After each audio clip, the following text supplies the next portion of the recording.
Hello, good morning. Good morning. Hello, good morning. Beautiful hair.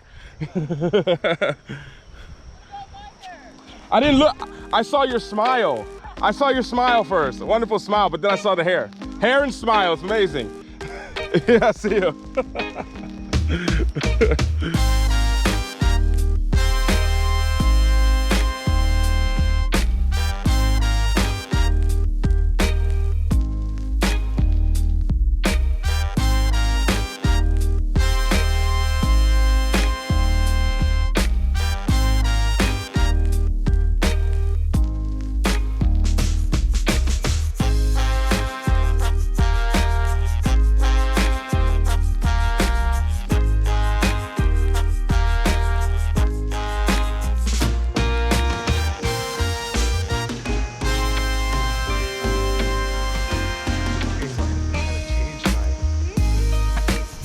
Had to kind of change my scooter up because I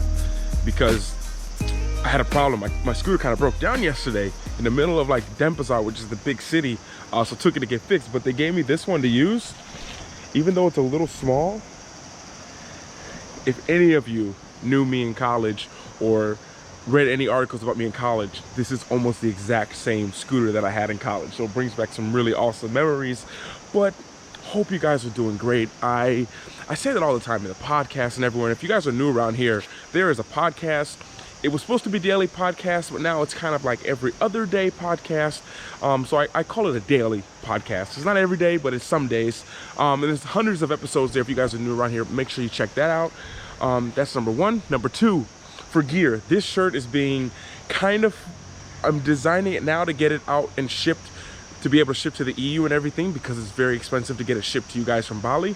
But there's a lot of gear, a lot of face masks, coffee mugs, bags, all that linked in the description below. Leaving the bike here and off on a little bit of a morning walk. And I don't know if there's so much cool things to show you. It's so weird because, so I'm in Ubud and there's all these trees, very naturey here.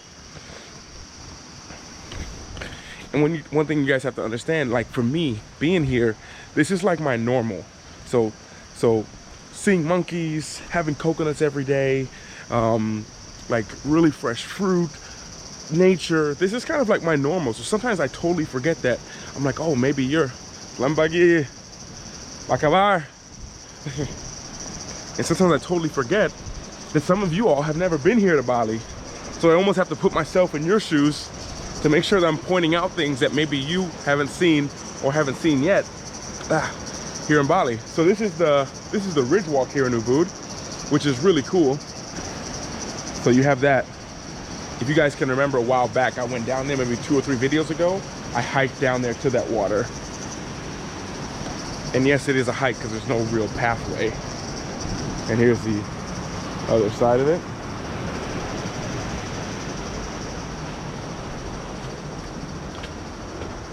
But this is kind of a little bit of a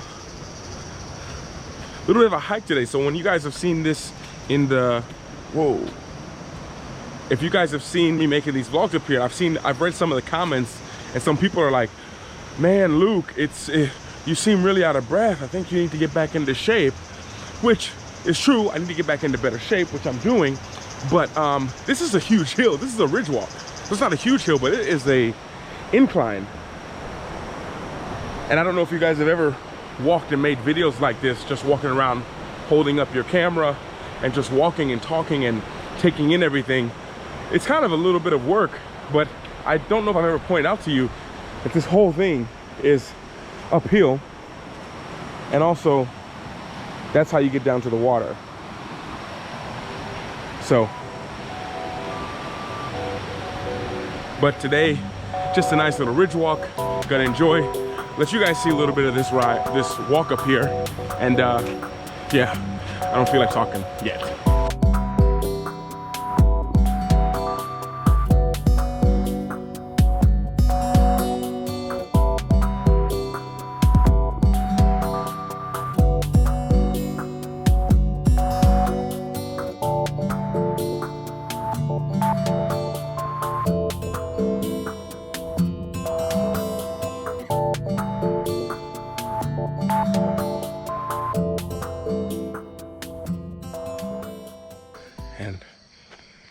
catching my breath, but this is very classic of a lot of the places here in Bali. Places where you can chill. Like a place like here, you'd be able to get coffee, coconuts, probably some kind of food. And most people sit on places like that. There, priceless view. And normally I'm guessing they'd have those occupied as well. But this is a very classic, like, local place to chill. You know, I know a lot of you guys come from Western society where you're like, no way, I don't know if it's clean, I don't know if I should sit there, the wood doesn't look stable. But I'm telling you, well, if you're big like me, it's a little bit difficult. But most of the time in places like that, it's the most chill place, the nicest people. It's one of those places you go there for maybe 20 minutes, plan to go there 20 minutes by yourself, but you start talking to a lot of locals. One thing they always ask you here in Bali is, have you eaten yet? It's like the most common phrase here. It's not like, hey, how you doing? It's more like, hey, have you eaten? And it's like kind of like a tradition. Wow, look at this though. But you see why the ridge walk is so nice. It's just,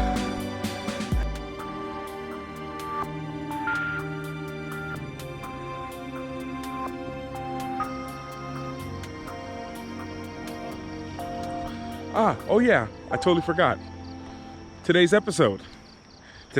I'm not sure what I titled it because I don't really think about that till I've done and edited it. But this is a true story. I haven't told this story. I don't think I've ever told this story.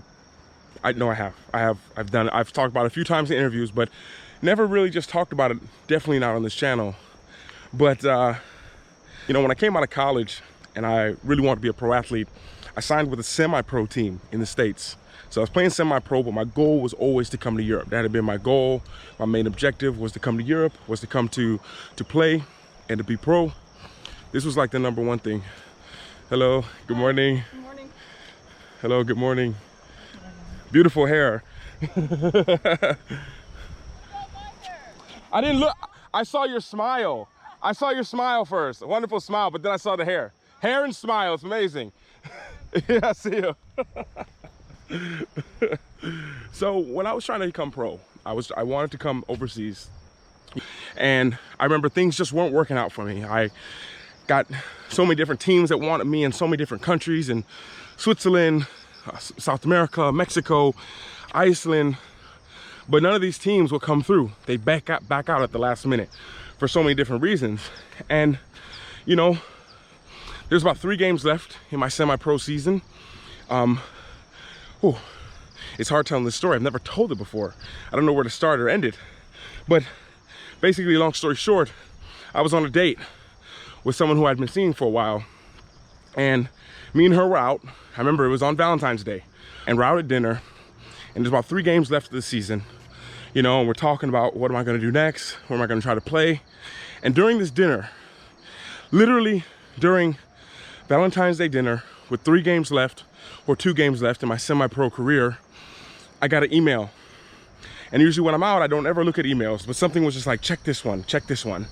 And I still didn't do it. Then again, another email, back to back. This is when I had the BlackBerry, this phone, email alerts instantly. I was checking emails all the time with different agents. And, you know, finally I glanced down at the email at the table, and it says, hey, are you still available to come to Australia?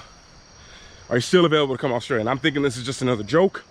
So I wrote them, yeah, of course, yeah, sure.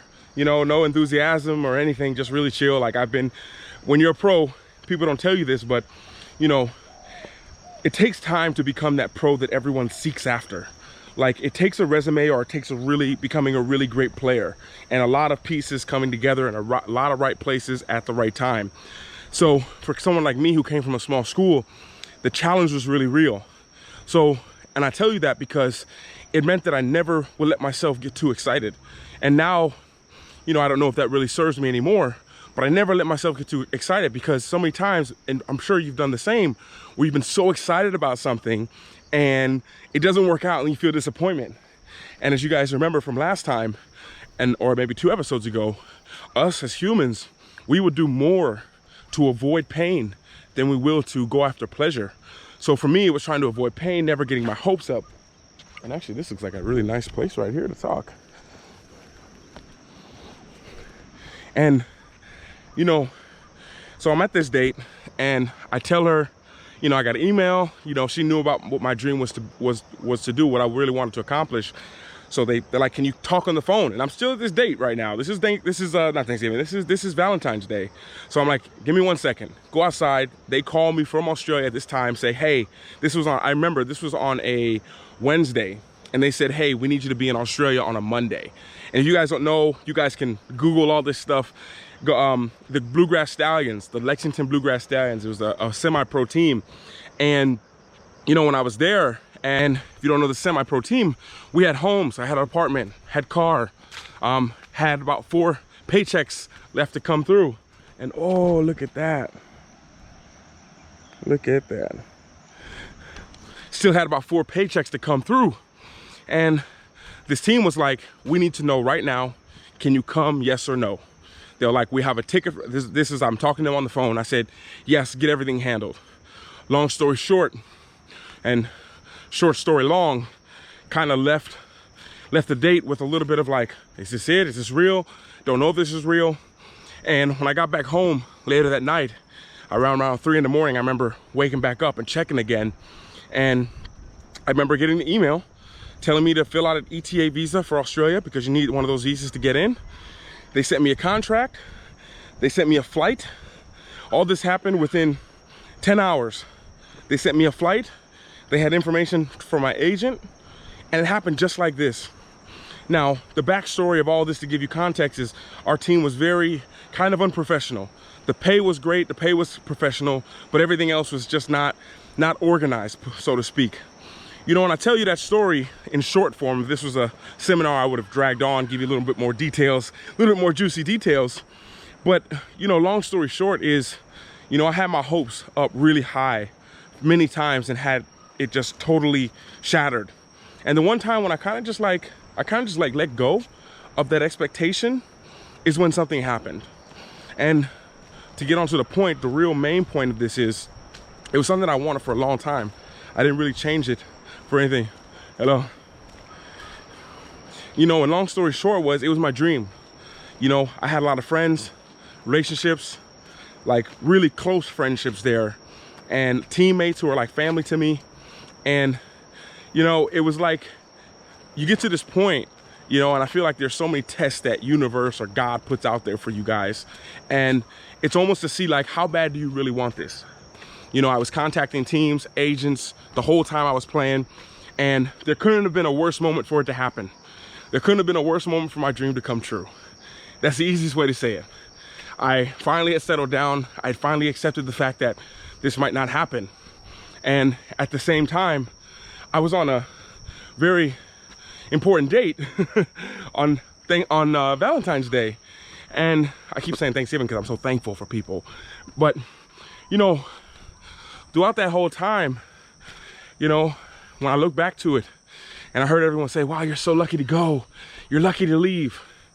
But people don't understand, and they don't see the sacrifices a lot of times. They don't see the behind the scenes. So a lot of you guys working for something, working hard for something, and maybe, walking up on this camera, no easy feat.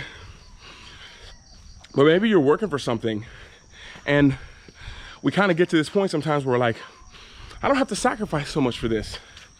But one thing that I've learned, even being here in Bali, from that very beginning experience on Valentine's Day, is that you only can make it so far without having to sacrifice something.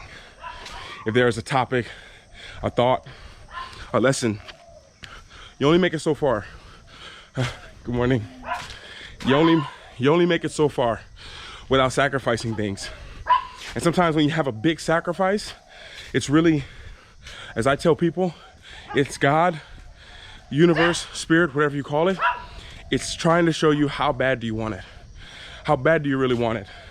For me, this was a very emotional period because at one side, it was my dreams coming true. And on the other side, it was like I didn't give up on my dreams, but I was making other plans because I knew the dream was going to happen. And I was tested, you know, and I've always realized that. And I believe it's Lacey Phillips, To Be Magnetic, from on Instagram. If you want to look her up, she's amazing. Join the pathway. I'm a part of it. It's the tests come. They come right before the breakthrough happens. Like the tests come, like right before it happens. Everything, like everything you've been doing, everything I did back then was leading me up until that point. Everything I did, this dog looks at me every day. Yes, and I'm just a firm believer that the tests come for you, the tests come for me, they come in our life to show how bad do you want this. You know, things, look at 2020. So many of you all had dreams. So many of you had plans. So many of you guys were supposed to be here in Bali, and it didn't happen. It couldn't happen. But it's almost like, well, how bad do you actually want to come to Bali? Some of you guys write me all the time, hey Luke, I want to be a digital nomad and just travel. And now things got shaken up. So now it's almost like, how bad do you want it? How bad do you really want to do it? You know, I could go on and on about the struggles that I had, from being scammed at camps to being the best player, MVP of a camp, but getting no jobs while 10 or 15 other players got jobs, but I didn't, to be a pro. And there were so many times. And when I look back on that right now, there's so many thoughts that I have, just like everything just showed how bad that I wanted. Like there was nothing. And people don't understand this when it comes to me. And with so many things that I've done, it's always been about how bad do you want it? It's a test that comes every time. In my mind as a pro, people, in my experience, a lot of people came there with all these huge expectations that everything should be taken care of. They should have a translator with them. The car should be ready, filled up with gas. Their home should be ready the second they arrive in the new country. Where I was hungry. I was hungry to play. I wanted it bad. I would play for free. That's how bad I wanted to play. I would have went overseas to play for free. And during my career, there were 2 or 3 months, probably altogether out the 12 years of my career, there's probably at least 8 months of that I did play for free. I mean, we got paid the following month, but there was a month and a half or something where there wasn't a pay. And, you know, when I really look back to that, it was one of the best lessons that I think I ever learned. The biggest lessons being, you know, we get tested to show how bad we want it. So that friendship, that relationship, you really want to lose weight, you really want to be a speaker, or like me, being a fulfillment coach, how bad do you want it? Or how long are you going to stick with it for? All of you guys who have dreams right now in 2020, I know it's crazy. I know so many things have been just shaken up. I know that you are just tired and being frustrated, and then you're frustrated from being tired, which is a compound emotion which you have to break through. And it's, look at everything is happening for you. Of course, this is a very baseline, but at the same time, whoa, I think that's the first squirrel I've ever seen here. So the first thing I would tell you is understand everything is happening for you. But second of all, I say that things are just there to test you, to see how bad you want it. How bad do you want that voice that you can have to influence people? How bad do you want to help other people? Everything is just testing. We're all being tested. Now in 2020, it's been the biggest test for most humans alive right now. So just wanted to share that story. I had to find some story that would really relay that. And that was one of the first big sacrifices that I had to make, because the bigger the dream, the greater the sacrifice.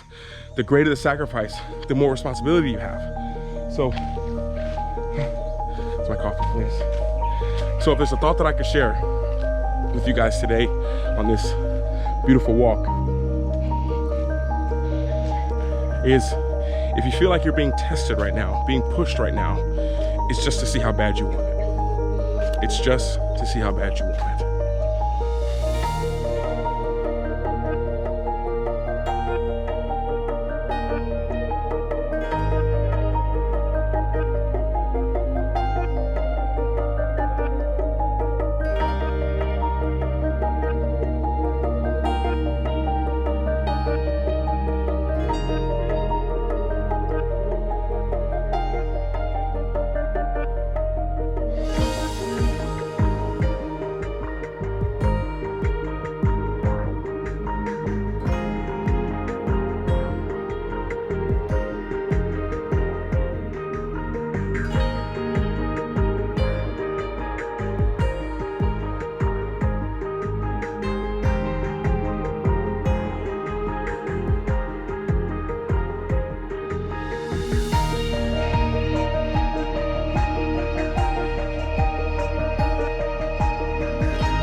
overall I'm kind of in a spot where I might have the morning coffee. I hope that you've got something. I can't talk too loud because people are actually here. But I hope that you got something from this, and you understand that when you're being tested, anything comes up, whatever it is. I know it's crazy. I know you'll loop, but you don't. I trust me. I have things that come from me all the time. It's a test to see how bad you want it. If I can give it another easy example, which will be another episode. In the beginning, first 50 of my videos, I would say less than 25 people watched every time. And that it was a test to see how bad I wanted. How bad I wanted it, how bad I wanted to inspire people. So whatever's coming up for you guys, whatever you're working on, whatever it is that you're going through, you feel stuck, or you feel tired, you feel drained, you feel whatever it is, know you're being tested. It's just a test to see how bad you want it. Pass the test, and trust me, on the other side, you'll be like, oh my goodness, how did I not know that? And I feel like on that note, it's hot. Maybe gonna have some water, something cold, chill. Maybe see if I can get in one of these two pools they have here. But I want to wish you guys all a great day, great morning. Thank you guys for being here. All of you all leaving comments on these episodes really means the world to me. Thank you so much. I wish you guys all a great day, morning, evening, afternoon, and everyone, always remember to work hard, be brave, and don't forget to smile.